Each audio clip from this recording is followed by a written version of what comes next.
Homeless boy gave CPR to a biker's dying wife. What the Hells Angels did next will shock you. For 4 years, Daniel Rivers lived in the shadows. No address, no family, just a 13-year-old kid who'd mastered the art of being nowhere and everywhere at once. He'd learned that survival meant watching, waiting, and never getting involved in other people's emergencies. Then, on a scorching August afternoon in Reno, he watched a woman collapse in a convenience store parking lot. Not breathing. No pulse. Her husband was screaming for help while strangers pulled out phones to record instead of acting. Daniel had exactly 47 seconds of CPR training from a poster he'd memorized at a community center 2 years ago. What he did in the next 6 minutes saved a life. But what the president of the Reno Hells Angels chapter did 12 hours later, that's the part that'll leave you absolutely speechless. Before we continue, please subscribe to the channel and let us know where you are watching from in the comments. Enjoy the story. Somebody call 911. The voice tore through the August heat like thunder across a desert. Desperate. Raw. The kind of panic that makes your blood run cold even when you're trying not to pay attention. Daniel heard it from across the parking lot of the 7-Eleven on Virginia Street. He'd been sitting against the back wall in a sliver of shade, rationing the last of a water bottle he'd refilled at a gas station bathroom that morning. It was 2:47 p.m. on a Thursday, the kind of Nevada heat that made asphalt shimmer and made people move slowly, conservatively, trying not to waste energy. He was 13 years old, and he'd been homeless for 4 years. For years since his father died and left behind nothing but debt, and a son the state couldn't find a stable place for. For years of bouncing between shelters and streets, between temporary solutions and permanent disappointments. For years of learning that the safest thing to do was stay invisible, keep moving, and never, ever get involved in other people's problems. But something about that scream made Daniel's head snap up. Something in the pure terror of it bypassed every survival instinct he'd spent years building. He stood up, his backpack automatically coming with him. You never left your belongings anywhere, not even for a second. He moved toward the sound, his thin frame weaving between parked cars, his worn shoes silent on the hot pavement. And then he saw them, a man and a woman. The man was on his knees on the concrete, his hands shaking as he hovered over the woman lying motionless beside their motorcycle. A beautiful Harley-Davidson Road King, chrome gleaming in the brutal sunlight, kicked onto its stand at an awkward angle like it had been abandoned mid-motion. The woman wasn't moving. Her skin had gone gray. Her chest wasn't rising. The man, big, tattooed, wearing a leather vest covered in patches despite the heat, was looking around wildly at the small crowd that had gathered. Does anyone know CPR? Please. Someone help her. Daniel saw phones come up, saw people recording, saw others backing away, uncomfortable, uncertain, unwilling to get involved. Nobody moved to help. Nobody knew what to do. Or if they did, they weren't willing to risk it. But Daniel had seen something 2 years ago. A poster at the downtown community center where he'd sometimes go to escape the cold. It had step-by-step instructions for CPR. He'd read it multiple times while waiting for the soup kitchen to open, memorizing it out of boredom more than anything else. Never thought he'd need it. Never thought he'd use it. But here was a woman dying, and nobody was doing anything. Daniel dropped his backpack and ran forward, pushing through the small crowd. I know CPR, he said, his voice cracking slightly. Puberty and malnutrition had made his vocal cords unreliable. Let me help. The man looked at him. Really looked. Saw a skinny kid, dirt on his clothes, shoes held together with duct tape. Clearly homeless, clearly young, clearly not someone you'd expect to save a life. But desperation makes you take help from anywhere. Do it, the man said. Please, do it now. Daniel dropped to his knees beside the woman. Her name tag said Elena. She worked somewhere, had a job, had a life beyond this parking lot. She looked to be in her late 30s, her face peaceful in a way that would have been beautiful if it wasn't so terrifying. No pulse. Daniel pressed 2 fingers to her neck as the poster had shown. Nothing. Her chest wasn't moving. Her lips were starting to turn blue. Someone called 911. Daniel asked, trying to keep his voice steady. Yes, someone from the crowd shouted. They're coming. How long? Daniel positioned his hands on Elena's chest, one palm over the other, arms locked straight like the poster had demonstrated. They said 8 minutes. The man said, his voice breaking. Maybe 10.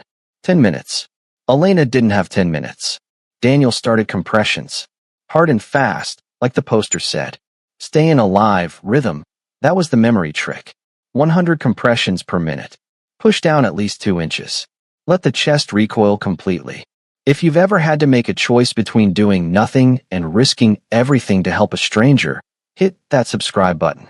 Because what Daniel does in the next 6 minutes is going to save more than just one life. Daniel counted in his head. 1, 2, 3, 4. His arms were already burning. He wasn't strong. 4 years of inconsistent meals had left him thin, weak, his muscles underdeveloped. But he pushed through it. 5, 6, 7, 8. Come on. The man was whispering beside him, tears streaming down his face. Come on, Elena. Stay with me. 10, 11, 12. Daniel's breath came in gasps. The heat was crushing. Sweat poured down his face, stinging his eyes. 15, 16, 17.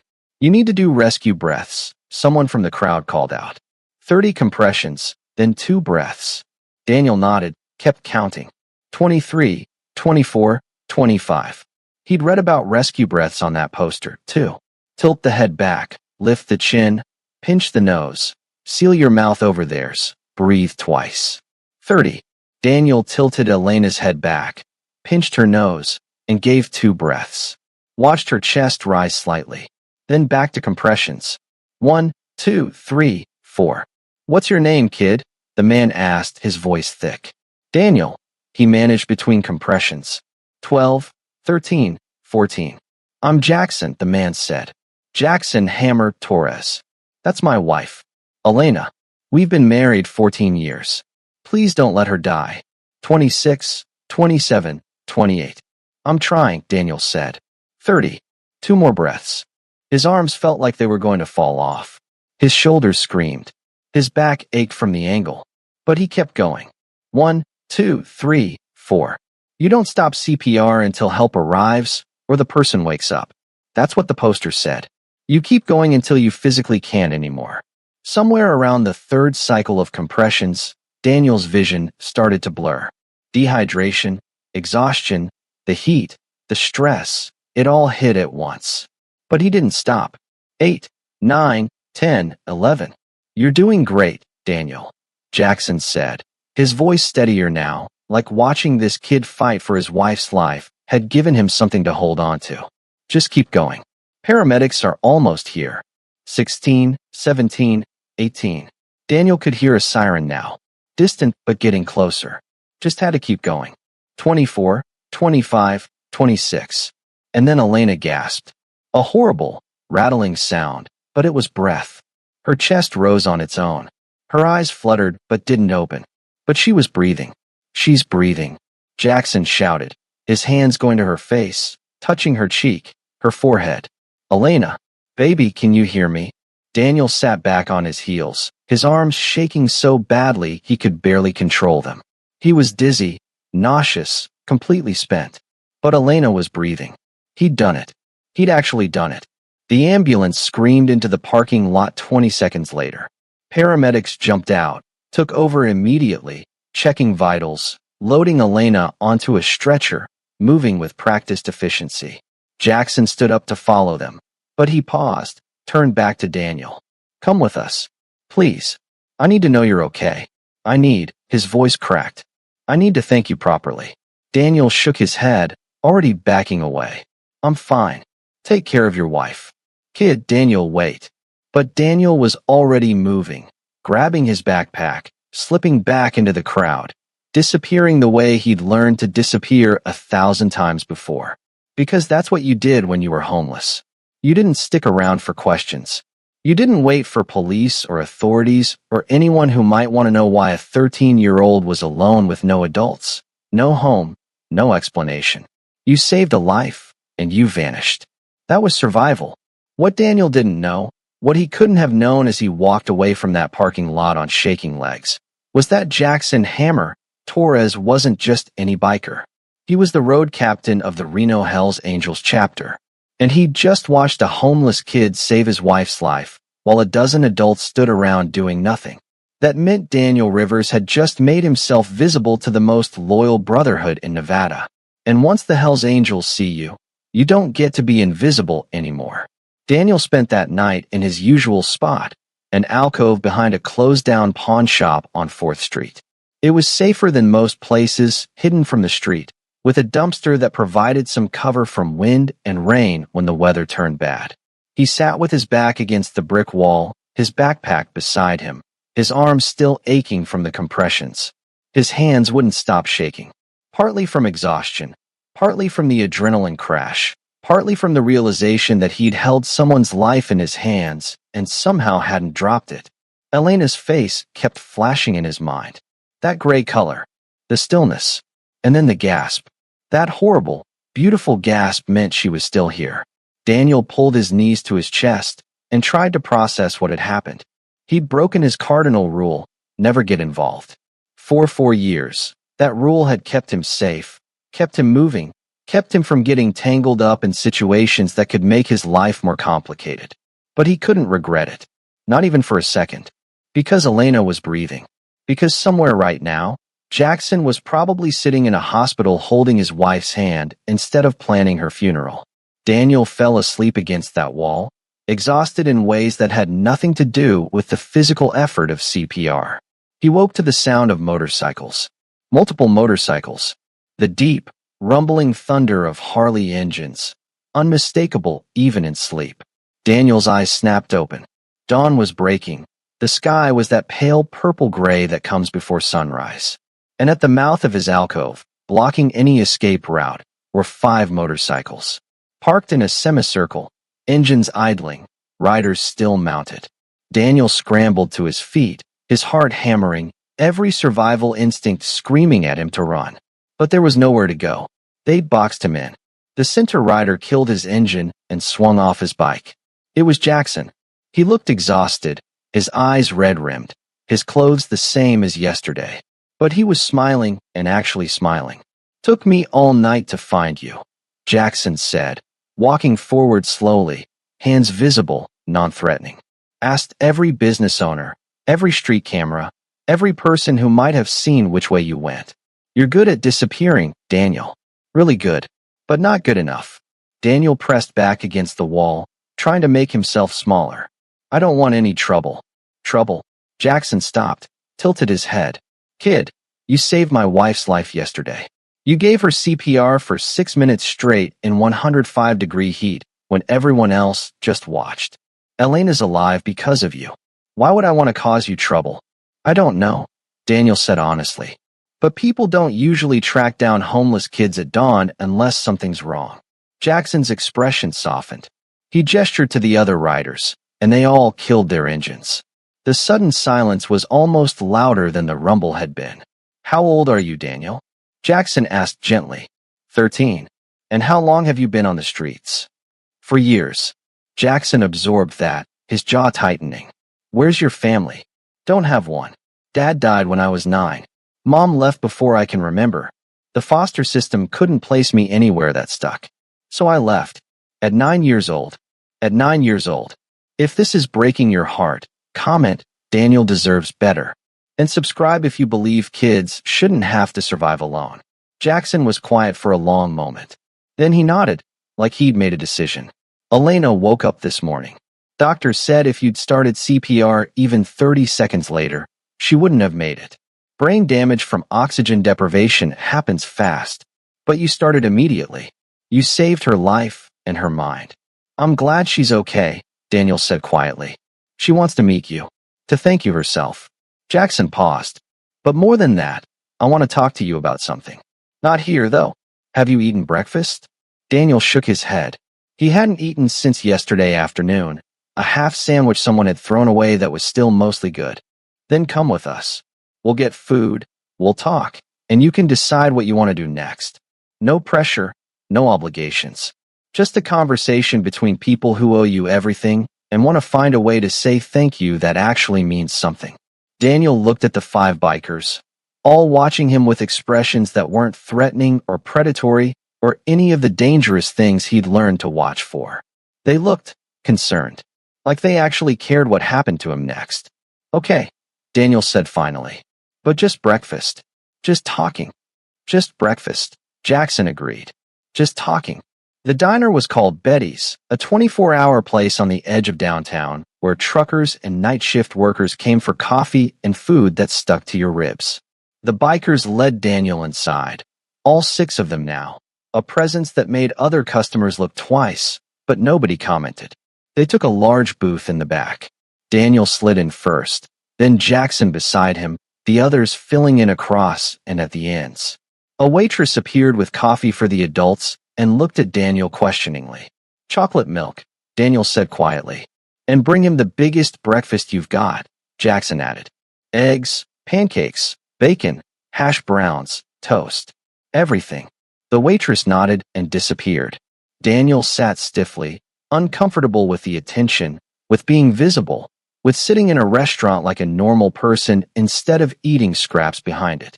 Relax, said one of the bikers, a woman with short red hair and a sleeve of flower tattoos. We're not going to bite.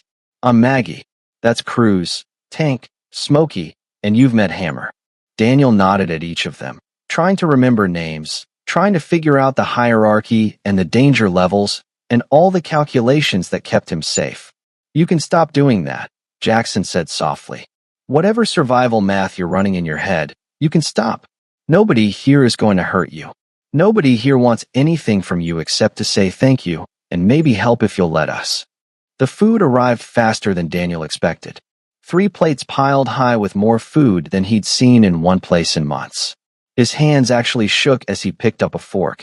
Take your time, Maggie said gently. Eat slowly. Your stomach's probably not used to this much food at once. She was right. Daniel forced himself to eat slowly, even though every instinct screamed to inhale everything in case it disappeared. The eggs were perfect. The pancakes were fluffy. The bacon was crispy. It was the best meal he'd eaten in 4 years. The bikers let him eat for a few minutes in silence before Jackson spoke again. We want to help you, Daniel. The club and I talked this morning. Early morning.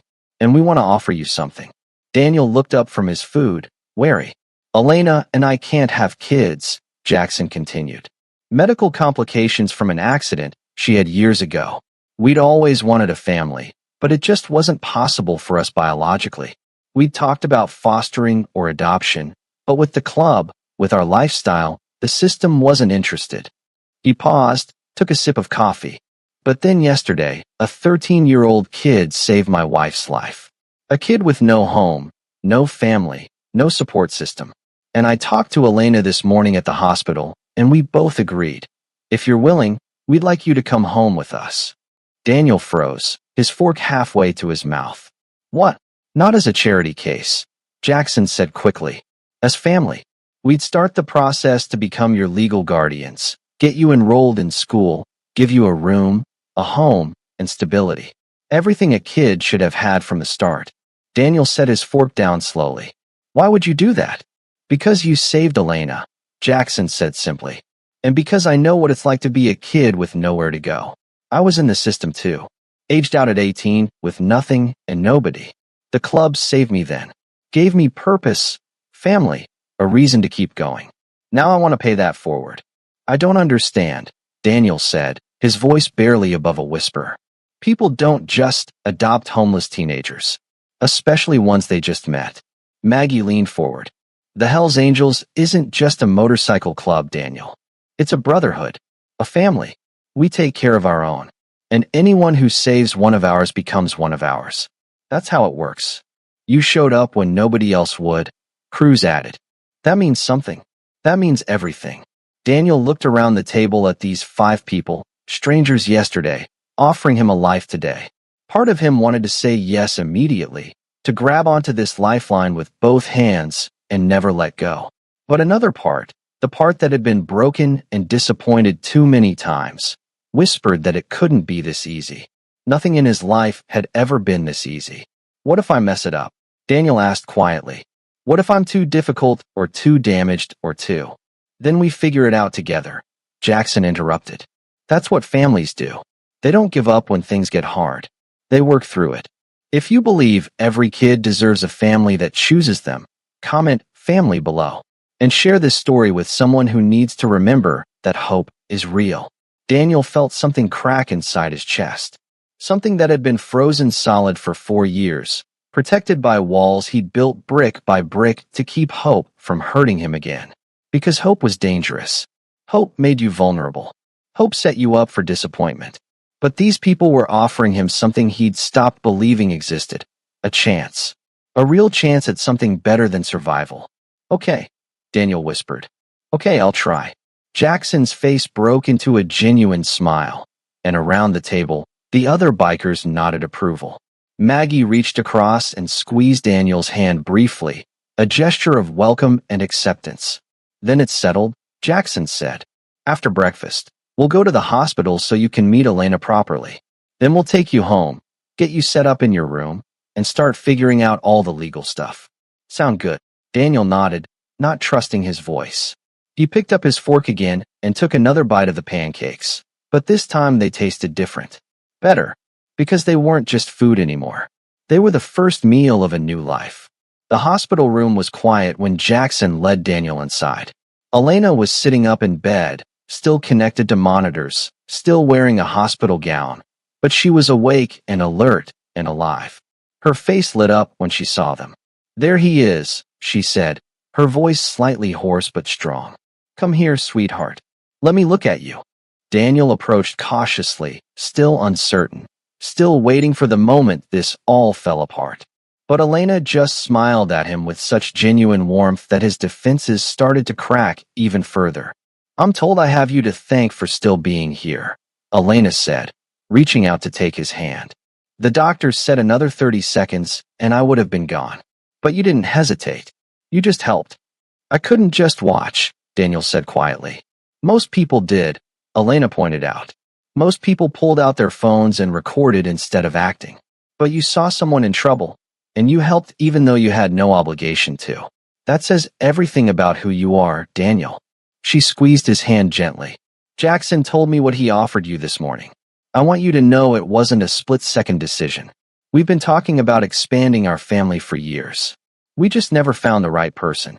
Until yesterday. I'm not going to be easy, Daniel said, needing her to understand. I've been on my own for 4 years.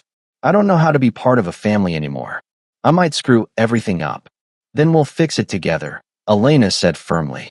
That's what families do. They don't give up on each other just because things get complicated. She looked at Jackson, then back at Daniel. We can't change what happened to you before. We can't undo the 4 years you spent surviving on your own. But we can make sure you never have to do it again.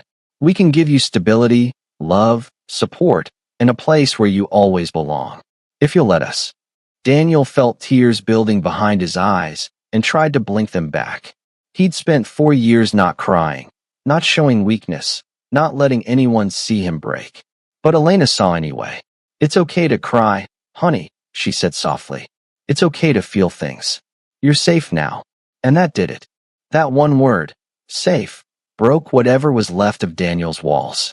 Tears spilled down his cheeks, and before he could stop himself, he was sobbing. For years of fear and loneliness and exhaustion and desperation came pouring out all at once. Elena pulled him into a hug, careful of her 4 lines and monitors, and just held him while he cried. Jackson's hand settled on his shoulder, grounding, supportive, and Daniel let himself feel it. The comfort, the acceptance, the belonging he'd convinced himself he'd never have again. The Torres house was nothing fancy. A modest 3-bedroom home in a quiet neighborhood on the south side of Reno, with a small yard and a garage that barely fit Jackson's motorcycle. It was lived in and comfortable, the kind of place that felt like home the moment you walked through the door. Jackson showed Daniel to his room, the 3rd bedroom, currently being used for storage but already half cleared out. We'll get furniture this weekend, Jackson said. Bed, dresser, desk, whatever you need. For tonight, we've got an air mattress set up. Not ideal, but it'll work.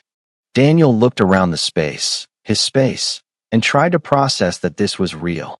It's perfect, he said quietly. It's a mess, Jackson corrected with a smile. But it'll be perfect once we fix it up. Come on, let me show you the rest of the house. The tour was brief. Kitchen, living room, bathroom, Jackson and Elena's room. Everything was modest but well-maintained, decorated with motorcycle memorabilia and photos from road trips. It felt lived in, loved, real. You hungry again? Jackson asked, checking the time. It's almost dinner time. Daniel was always hungry. 4 years of inconsistent meals had trained his body to eat whenever food was available. But he hesitated, still not quite believing this was his life now. You can eat whenever you want, Jackson said, reading his hesitation. You don't have to ask permission. This is your home now. You want a snack at midnight? Go for it. Are you thirsty? The kitchen's yours. We don't have rules about when you can eat or drink. This isn't foster care. This is family. That distinction mattered. Daniel nodded, following Jackson to the kitchen. They made sandwiches together. A simple dinner, nothing fancy, but it was the first meal Daniel had helped prepare in years. Usually, he ate whatever he could find or afford. But this was normal. This was what families did. They ate at the kitchen table, and Jackson talked about the club, about the brotherhood, about what it meant to be part of the Hells Angels family. He explained that while Daniel wasn't old enough to be a full member, he'd be considered family by association, which meant protection, support, and a network of people who'd look out for him. There's a clubhouse meeting this Friday, Jackson said. I'd like you to come. The brothers want to meet you properly. Is that okay? Daniel hesitated, then nodded. Okay. It's not scary, Jackson promised. These are good people. They're loud and rough around the edges, but they're loyal, and they care about family more than anything else. You'll see.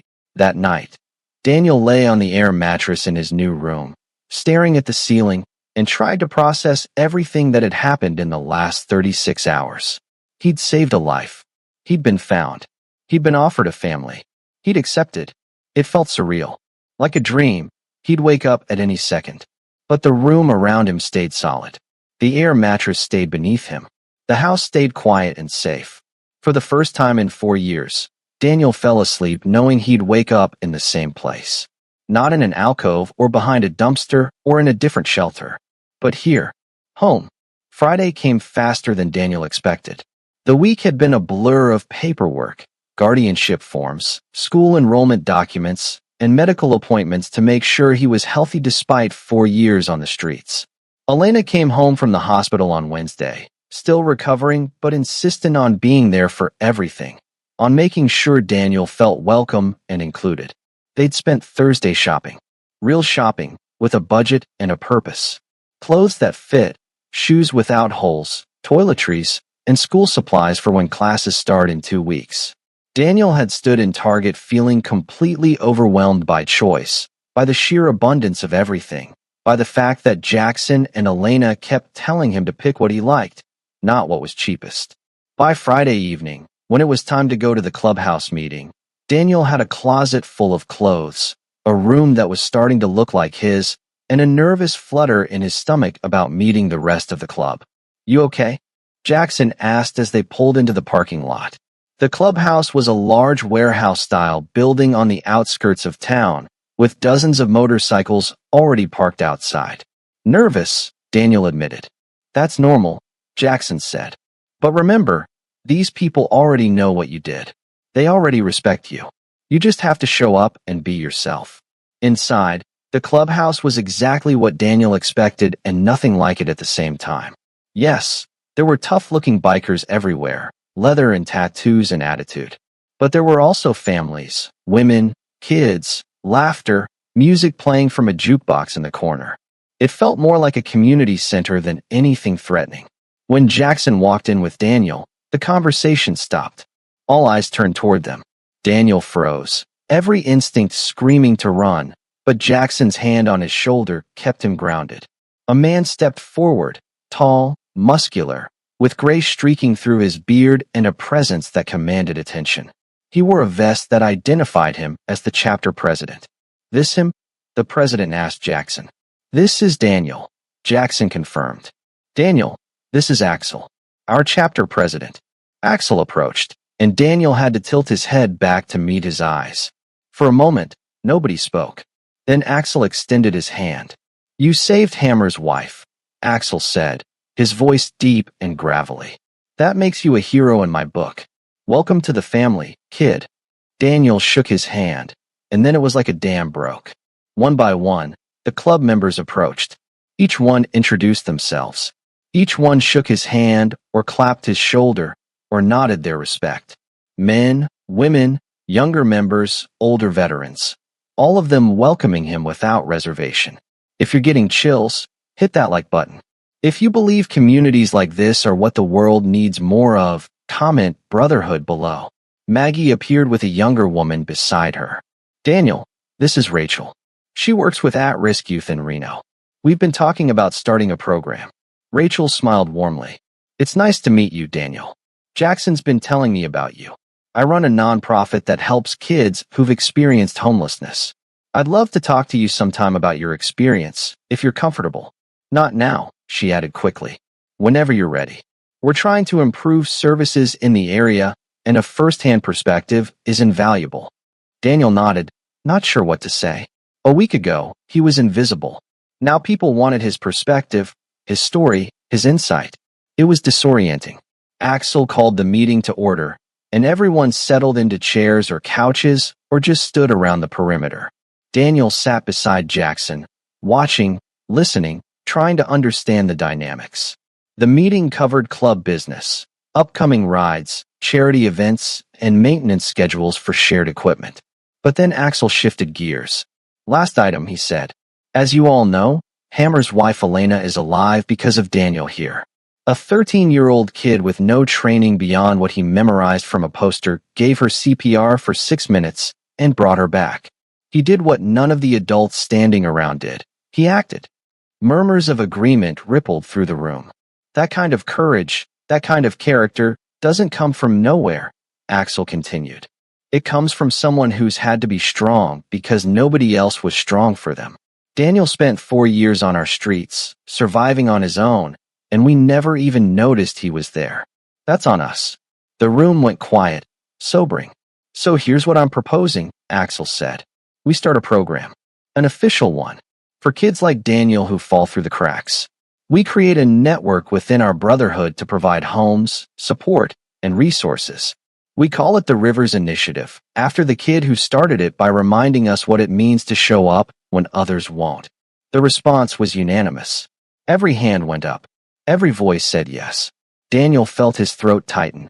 They were naming a program after him. A program to help kids like him. Because he'd saved one person. Because he'd done the right thing when everyone else had done nothing. Daniel, Axel said, looking directly at him. We can't change what happened to you. But we can make sure fewer kids go through what you did. We can create something better. If you're willing to help us understand what you needed that you never got, we'll build it. We'll make it real. Daniel stood up slowly, feeling dozens of eyes on him, and found his voice. I needed someone to see me, he said quietly. For 4 years, I was invisible. People looked past me, stepped over me, pretended I didn't exist. I needed someone to look at me and say, you matter. You're worth fighting for. That's what you're giving me now. That's what I wish I'd had then. The room was silent for a long moment. Then Axel nodded. Then that's what we'll build. A program that sees kids. That fights for them. That makes sure they know they matter. Applause filled the clubhouse, and Daniel sat back down, overwhelmed. Jackson squeezed his shoulder, pride evident in his expression. You just changed a lot of lives, kid, Jackson said quietly. Including your own. The Rivers Initiative was officially launched 2 months later. By then, Daniel was enrolled in school, 8th grade at a local middle school, struggling to catch up on 4 years of missed education but determined to succeed. Jackson and Elena had become his legal guardians, the paperwork finally processed, making his place in their family official. But the program was bigger than just Daniel now. The Hells Angels Reno chapter, with support from other chapters across Nevada, had partnered with Rachel's nonprofit to create a comprehensive support system for homeless and at-risk youth. They renovated a building near the clubhouse, turning it into a resource center. free meals, showers, laundry facilities, counseling services, educational support, job training. And most importantly, a network of families within the club who were willing to provide temporary or permanent housing for kids who needed it. Daniel helped design the space. They asked him what he would have wanted when he was on the streets, and he told them, safety, dignity, consistency. So they built private shower stalls instead of open ones. They provided lockers where kids could store their belongings safely. They hired staff who treated everyone with respect, regardless of their situation. The grand opening was covered by local news. A human interest story about a motorcycle club doing good in the community. The reporter interviewed Daniel, now 14, no longer the skeletal kid who'd collapsed after giving CPR, but a healthier, stronger version of himself. What made you decide to get involved with this program? The reporter asked. Daniel thought about how to answer.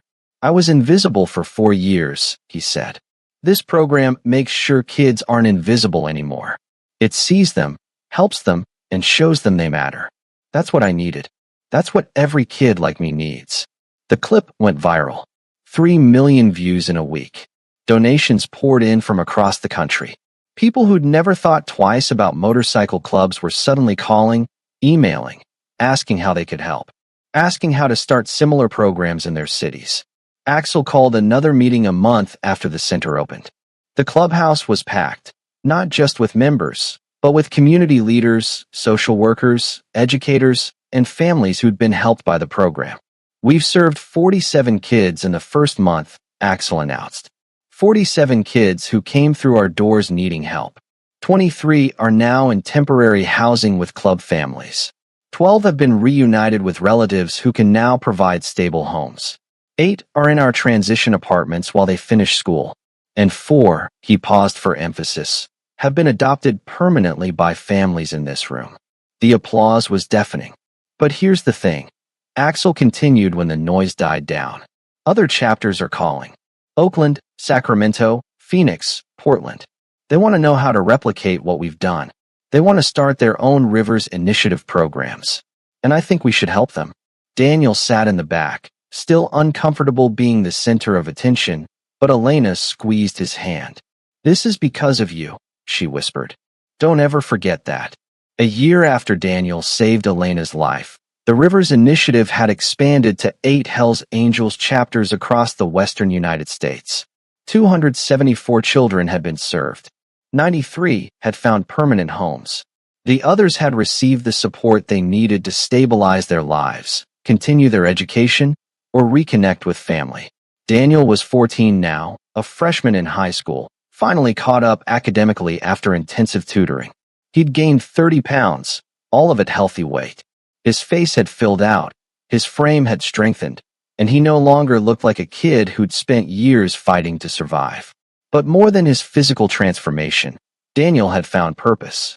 Every Saturday, he volunteered at the resource center. He talked to new kids coming through, shared his story, and showed them that escape from street life was possible. He became a bridge between the scared, defensive kids who didn't trust anyone and the adults trying to help them. You understand them in ways we can't, Rachel told him one afternoon. They were sitting in her office at the center, reviewing intake forms for 3 new kids who'd shown up that week. You've been there. You speak their language. You know what they're afraid of and what they need to hear. Daniel nodded. They need to know it's not a trap. That accepting help doesn't make them weak. That people aren't going to hurt them or use them or disappear on them. Exactly, Rachel said. Which is why I want to ask you something. We're putting together a training program for volunteers, people from the community who want to help but don't know how. Would you be willing to speak? To share your perspective on what works and what doesn't when reaching out to homeless youth? Daniel hesitated. Public speaking terrified him. Being visible on that scale went against every instinct he'd developed on the streets. But if it helped more kids, if it taught people how to actually help instead of just feeling good about trying. Okay, he said. I'll do it. The training session was held at a community college auditorium. Over 200 people showed up, volunteers, social workers, teachers, community members who'd seen the news coverage and wanted to get involved. Daniel stood at the podium, looking out at all those faces, and felt panic clawing at his throat. Jackson was in the front row, Elena beside him, both of them giving him encouraging nods. Maggie gave him a thumbs up from the side. Axel stood near the back, arms crossed, but his expression was supportive. Daniel took a deep breath and began. 4 years ago, I was 9 years old when my father died, he said, his voice shaky at first but growing stronger. I went into foster care. I bounced between 6 different homes in 18 months. Some families were just overwhelmed and didn't know how to help a grieving kid. Some saw me as a paycheck. One actively neglected me. At 9 years old, I decided I'd be safer on my own. The room was completely silent. For 4 years, I lived on the streets of Reno. I slept in alcoves, behind dumpsters, under overpasses. I ate from trash cans and food banks. I learned to be invisible because being seen meant being vulnerable. I watched people step over me, look through me, pretend I didn't exist. And I learned that most people, when faced with someone who needs help, will pull out their phone and record instead of actually doing something. He paused, took another breath. But then one day, I saw a woman collapse. And I had a choice. I could stay invisible, stay safe, keep to myself like I'd learned to do. Or I could help. And I chose to help because I remembered what it felt like to be the person everyone ignored. I couldn't become that person, too. Daniel looked directly at the audience. If you want to help homeless kids, here's what you need to know. We're not broken. We're surviving in a system that failed us. We don't need pity. We need dignity. We don't need temporary fixes. We need consistency. And most importantly, we need people who will see us, really see us, and treat us like we matter. He outlined what had worked for him. Jackson and Elena treating him like family, not a project. The club gives him purpose and belonging. The Resource Center provides support without judgment. The volunteers who learn to listen before trying to fix. The Rivers Initiative works because it was designed by people who understand that homeless kids aren't problems to be solved, Daniel said. We're people who need support. And when you give us that support with respect and consistency, we thrive. 47 kids in the first month. That's 47 lives changed because people decided to actually help instead of just feeling bad about the situation. When he finished, the applause lasted for over a minute. People stood. Daniel saw people crying, nodding, and taking notes. And afterward, dozens approached him, not with pity, but with genuine questions about how to help effectively. If this story is inspiring you, comment "Daniel changed the world." And subscribe for more stories that prove one person can make a difference. Rachel pulled him aside later. That was incredible. You're a natural advocate. Have you ever thought about making this your career? Youth advocacy, social work, policy? Daniel hadn't. He'd been so focused on catching up academically, on adjusting to normal life, that he hadn't thought about the future beyond next week. But hearing Rachel say it, imagining a life spent helping kids like he'd been helped, it felt right. Maybe, he said. I need to finish school first. Get to college. You will, Rachel said confidently. And when you do, there's a place for you in this work. People like you, people who've lived it, are exactly who we need leading these programs. By Daniel's 16th birthday, the Rivers Initiative had grown beyond anything they'd imagined. 23 Hells Angels chapters across 12 states now had active programs. Over 800 children had been served. The success rate was staggering. 78% of kids who came through the program found stable housing within 6 months. 64% were still in school or had returned to education. And the recidivism rate for homelessness was less than 10%, compared to the national average of over 40%. National media picked up the story. CNN, NPR, and even a segment on 60 Minutes about how a motorcycle club had revolutionized youth homelessness services by focusing on dignity and family instead of institutions. Daniel was featured prominently. Now 16, he'd become the face of the program in many ways, living proof that the approach worked, that kids could not just survive but thrive when given proper support. But the attention also brought scrutiny. Critics questioned whether a motorcycle club should be involved in child welfare. Regulatory agencies investigated, looking for problems, for reasons to shut it down. Traditional social services felt threatened by a program that worked better than their established systems. Axel called an emergency meeting. The clubhouse was tense, everyone aware that the program they'd built might be in jeopardy. They're trying to regulate us out of existence, Axel said bluntly. New requirements, new licensing, new restrictions, all designed to make it too complicated and expensive to continue. Angry murmurs rippled through the crowd. But, Axel continued, we've got something they don't. We've got Daniel. All eyes turned to where Daniel sat with Jackson and Elena. The state legislature is holding hearings next month, Axel explained. They're deciding whether to impose new regulations on alternative housing programs. If we can get Daniel to testify, to share his story directly with the people who make the laws, it might change minds. Daniel felt his stomach drop. Testifying before the state legislature? In front of cameras and politicians, and people who could destroy the program with a vote? I know it's asking a lot, Axel said, speaking directly to Daniel now. But you're the person who can make them understand why this program matters. Why it works. Why does it need to continue? Jackson put a hand on Daniel's shoulder. It's your choice, son. Nobody will think less of you if you say no. This is a lot of pressure for anyone, especially a 16-year-old. Daniel thought about the 800 kids who'd been helped. Thought about the ones still out there, invisible and suffering. Thought about the families in this room who'd opened their homes and hearts because they believed in this mission. I'll do it, he said. I'll testify. The Nevada State Legislature building in Carson City was imposing.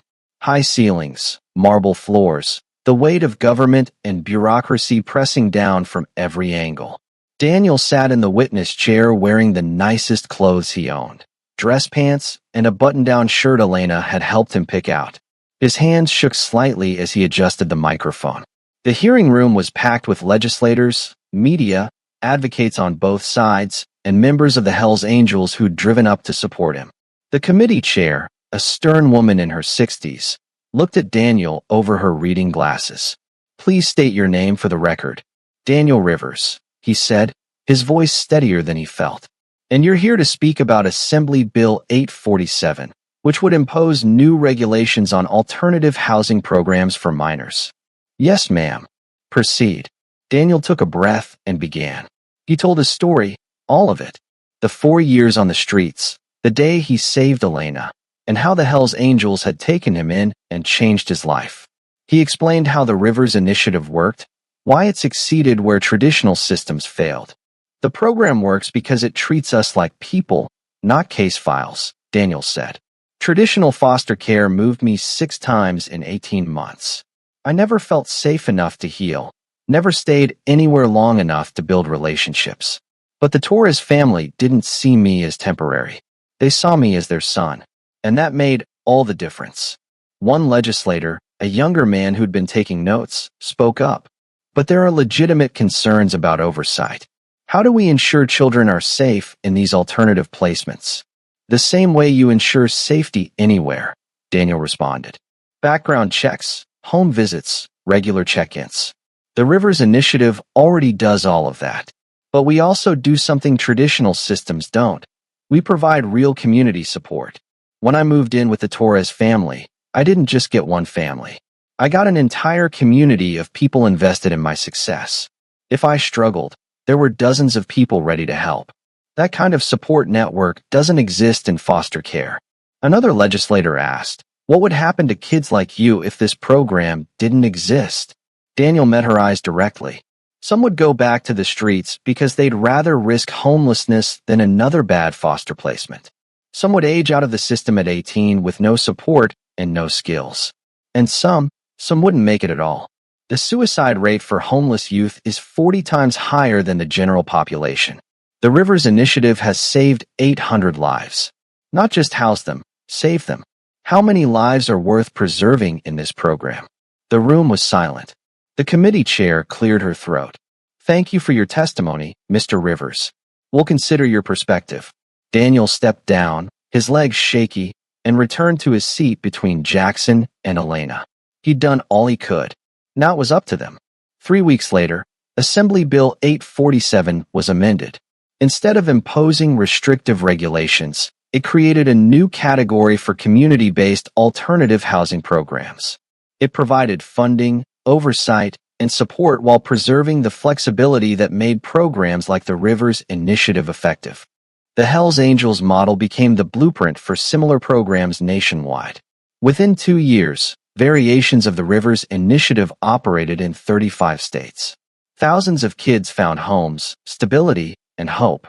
And it all started because a 13-year-old boy refused to be invisible when someone needed help.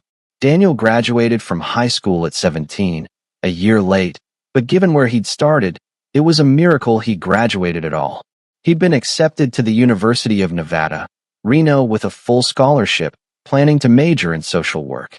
The graduation ceremony was held at the high school football field on a warm June evening. Daniel sat with his class, wearing the standard blue gown and cap, feeling surreal about the whole thing. For years ago, he couldn't have imagined this moment. When they called his name, he walked across the stage to thunderous applause, not just from his family, but from the entire Hells Angels Reno chapter. They'd shown up in force. Over 40 members, all wearing their vests, all standing and cheering for the kid who'd become one of their own. Jackson and Elena were in the front row, both crying openly. Lily, now 12 years old herself, held a sign that said, "Congrats, big brother." Maggie, Cruz, Tank, Smokey, Axel, Rachel, they were all there, all proud, all invested in this moment. After the ceremony, they held a party at the clubhouse. Not just for Daniel. They'd thrown a joint celebration for 3 other kids in the program who'd graduated that year, too. The place was decorated with balloons and banners, tables loaded with food, and music playing from the sound system. Axel pulled Daniel aside during the party. "Got something for you," he said, handing over a small box. Daniel opened it. Inside was a pendant, a silver flame with wings, just like the patch that had been made for Marcus years ago in that other story, but this one had Daniel's initials engraved on the back. "For the kid who brings people back from the edge," Axel said. "You saved Elena with CPR, but you saved 800 other kids just by showing us what courage looks like. Wear this and remember that you changed the world." Daniel fastened it around his neck, the metal warm against his skin. "I just did what anyone should have done. But nobody else did," Axel reminded him. "That's the point. Anyone could have helped Elena, but you're the one who actually did it. Never forget that." 5 years later, Daniel stood at a podium in Washington, D.C. He was 22 now, finishing his master's degree in social work, and he'd been invited to speak at a national conference on youth homelessness. The room held over 500 people, policymakers, advocates, social workers, nonprofit leaders. "When I was 9 years old," Daniel began, the opening to a story he'd told many times but never got easier. "I learned that being invisible was safer than being seen. I spent 4 years perfecting that invisibility. And then one day, I had to make a choice: stay invisible and let someone die, or be seen and maybe save a life." He talked about Elena, about the CPR, about the Hells Angels taking him in. But he also talked about systemic failures, about the gaps in services, about why programs like the Rivers Initiative worked when traditional systems didn't. "The solution to youth homelessness isn't complicated," Daniel said. "It's providing dignity, consistency, and genuine community support. It's treating kids like people with potential instead of problems to be managed. It's investing in relationships instead of just facilities." He presented data, the Rivers Initiative's success rates, cost comparisons with traditional foster care, and long-term outcomes for participants. The numbers spoke for themselves. Since 2015, the Rivers Initiative has served over 3,000 young people across 35 states, Daniel concluded. 78% found stable housing. 64% completed high school or equivalency. 42% went on to higher education. And the recidivism rate remains below 10%. This model works.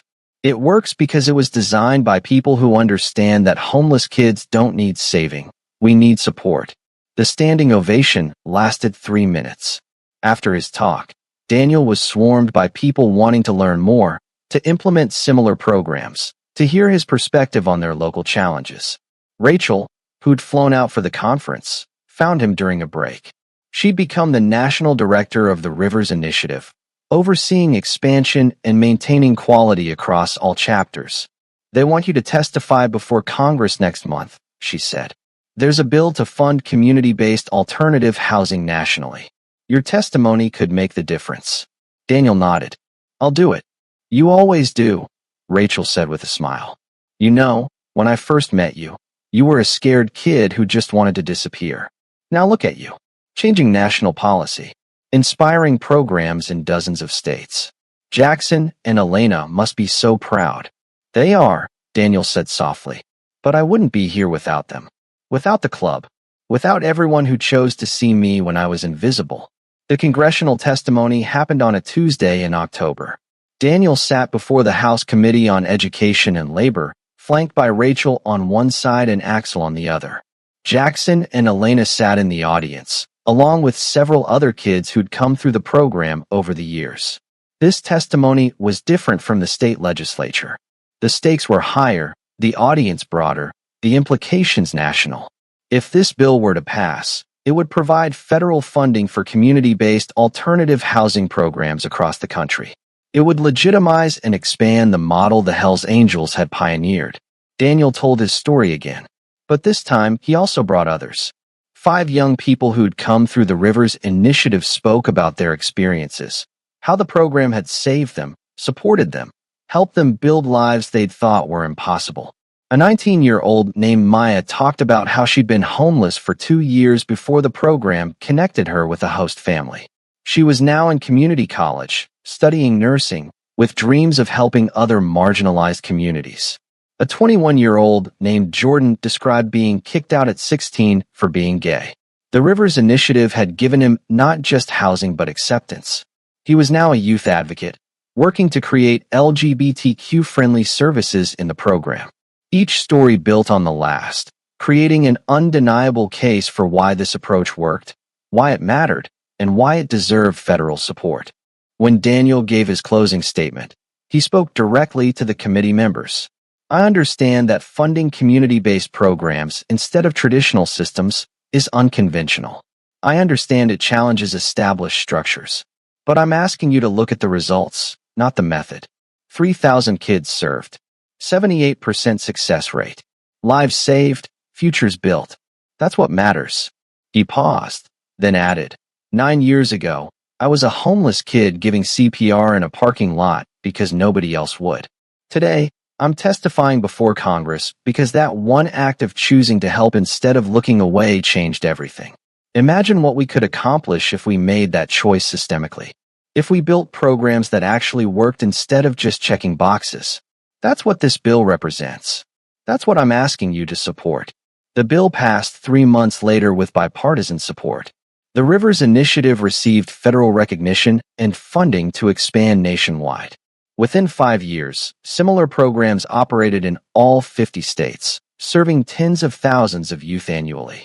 And it all traced back to one moment. A 13-year-old boy giving CPR in a parking lot while everyone else just watched. Today, Daniel Rivers is 28 years old. He's the executive director of the Rivers Initiative, overseeing programs in all 50 states. He has a master's degree in social work and is pursuing a doctorate in public policy. He's been featured in Time magazine's 30 Under 30 Changing the World and has testified before Congress 4 times on various youth welfare issues.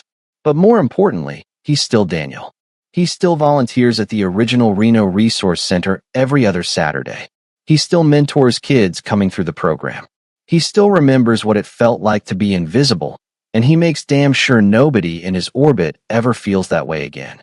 Jackson and Elena are in their late 50s now. They've fostered or provided temporary housing for 12 additional kids over the years, though Daniel will always be their first and most permanent son. They still ride with the club, still host family dinners where the table is never quite big enough for everyone who shows up. The Reno Hells Angels chapter has become nationally recognized for its community service work. The stereotype of motorcycle clubs being dangerous has given way to a more nuanced understanding. Yes, they're tough. Yes, they're unconventional. but they're also fiercely loyal and genuinely committed to helping people others have given up on. Axel retired as chapter president last year, but still comes to every clubhouse meeting, still mentors new members, still tells the story of the day a homeless kid saved one of their own and showed them what real brotherhood looks like. Elena fully recovered from her cardiac arrest with no lasting damage. She says she remembers nothing from that day. No tunnel of light, no out-of-body experience, just darkness, and then waking up in a hospital with Jackson beside her.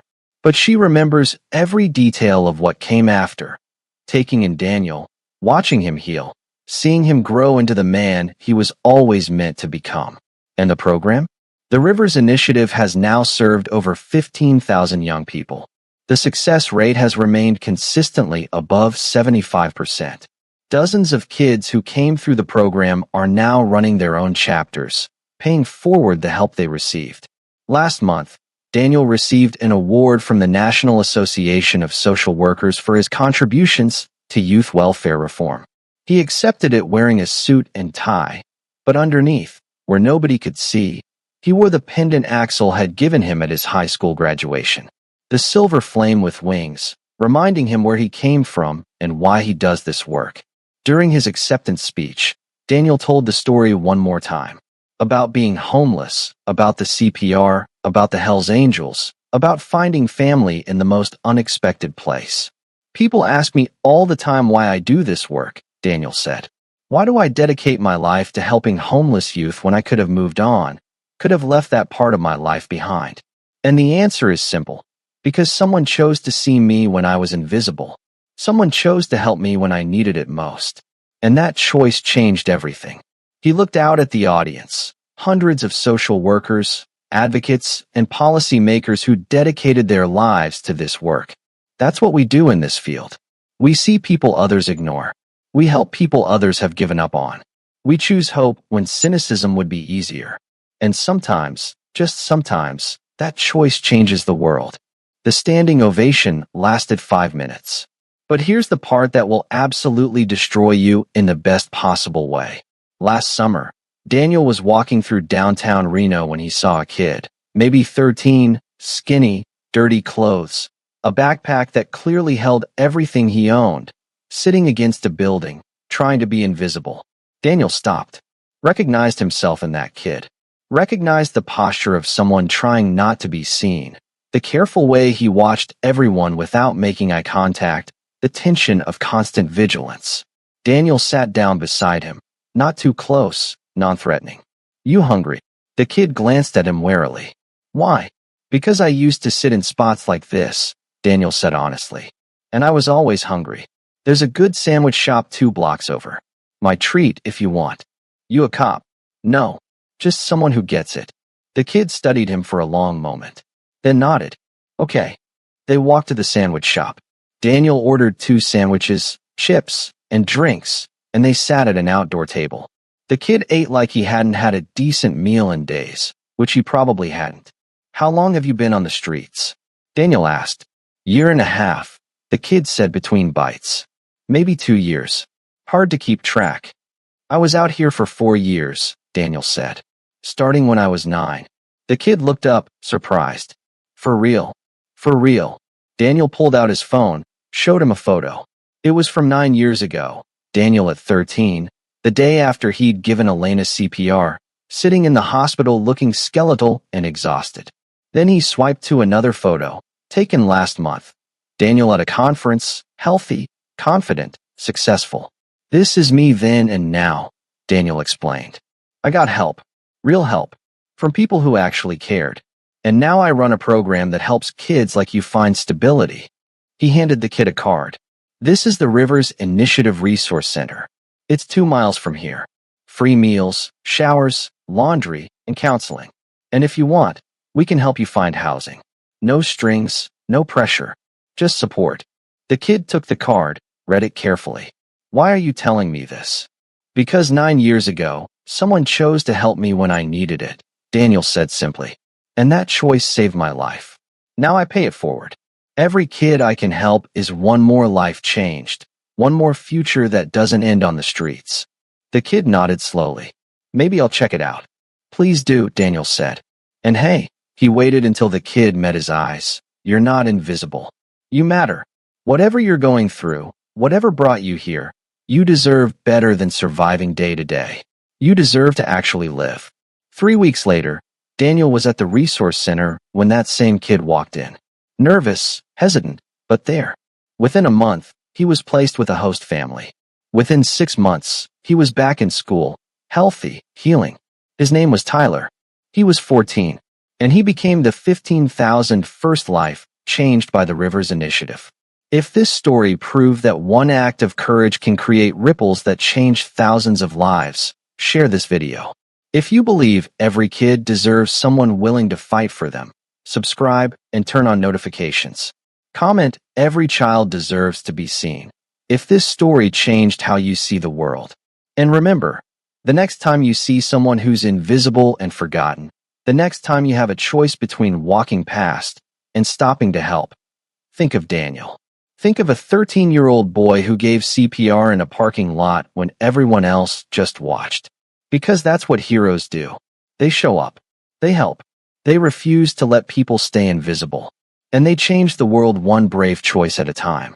The end.